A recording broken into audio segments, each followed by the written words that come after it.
More bad weather in the Garden of England meant that Essex were unable to complete their victory over Kent, and that meant that Lancashire were promoted, while Essex were left trailing second place Northamptonshire by 21 points with just 2 games to go.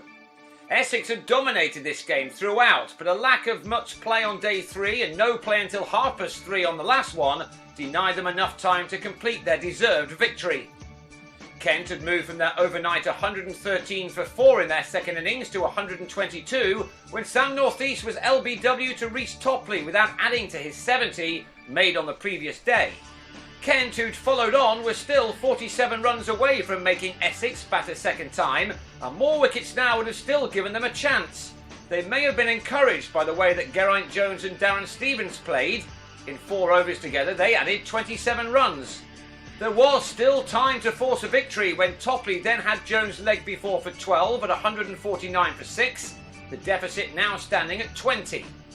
The one man they needed out was a regular thorn in their side in the form of Stevens, who reached his 50 from 67 balls with his 5th 4, although he was crucially dropped twice in getting there.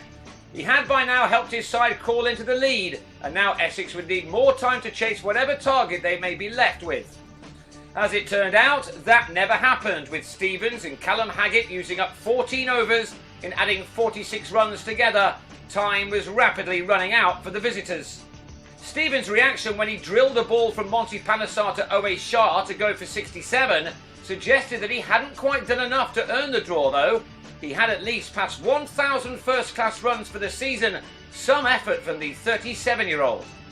But in reality, he had done enough, with Haggett helping him out by batting for 73 minutes for his 15 runs.